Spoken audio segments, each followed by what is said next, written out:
Je pense toujours à ce mot de Vauvenard qui disait « Si j'avais eu à choisir, j'aurais aimé être le tsar de Russie qui règne sur des millions de kilomètres et des millions de gens sans en connaître aucun, ou le prince de Monaco qui peut réunir tous ses sujets dans son jardin. » Donc c'est un peu ça, la fête nationale de Monaco.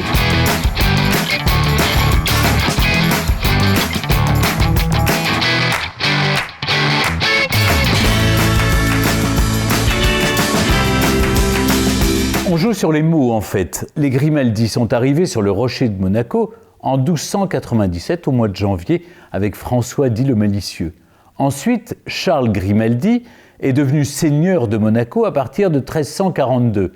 Et enfin, en 1612, Honoré II est devenu prince de Monaco. C'est donc une tradition historique, ce sont des princes de Monaco. Mais il y a aussi une dimension politique.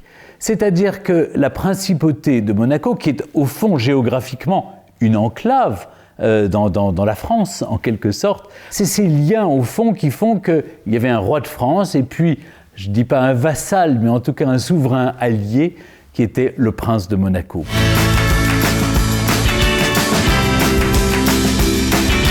La fête nationale monégasque évoque une chose très importante, c'est une fête de famille. C'est ce lien qui est renouvelé chaque année entre les Monégasques et la famille princière, les Grimaldi. Traditionnellement, la fête nationale de Monaco a lieu le jour du saint patronymique du prince. Et lorsqu'il est arrivé au pouvoir en 2005, le prince souverain Albert II a décidé de garder la date qui était celle de la Saint-Régnier, la fête patronymique de son père, Régnier III de Monaco, c'est-à-dire le 19 novembre. C'est la raison pour laquelle, depuis 2005, la tradition est restée.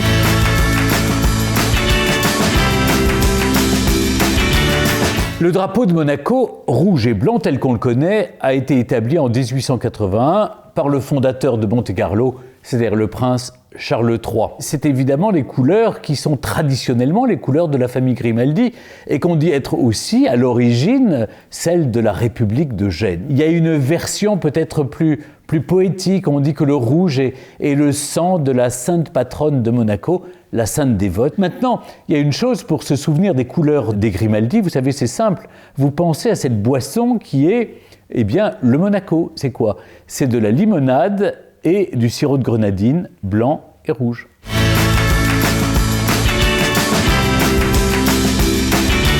Monaco a tout d'un État indépendant. Il y a un prince souverain, il y a un gouvernement, il y a un parlement, il y a toutes les institutions. Simplement, le code civil est celui qui est régi par la loi française. Il y a d'ailleurs une union monétaire et douanière avec la France. C'est l'euro qui est en vigueur, même si sur les pièces d'euros à l'envers, on peut voir l'effigie du prince souverain. Et puis aussi, il y a depuis 1918, c'est la France qui assure la protection et la sécurité de Monaco. C'est-à-dire que s'il y avait une agression étrangère, la France se porterait garante de l'indépendance de la principauté de Monaco.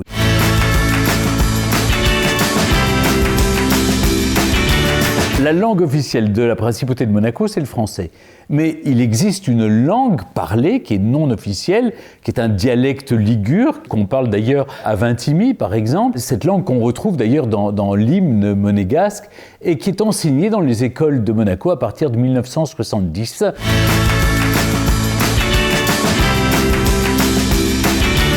Il y a à peu près 37 300 résidents à Monaco, dont plus de 8 000 monégasques qui ont un passeport monégasque. Tout le monde vit parfaitement, alors qu'il y a une densité très forte, puisqu'il y a 19 000 habitants au kilomètre carré. Et Monaco, c'est quoi? C'est un mouchoir de poche. C'est un peu plus de 2 kilomètres carrés. Mais vous savez, ce qui est assez impressionnant en principauté de Monaco, c'est qu'il y a près de 140 nationalités différentes. C'est-à-dire, c'est l'un des pays où vous avez plus de personnes qui sont d'une autre nationalité que des monégasques.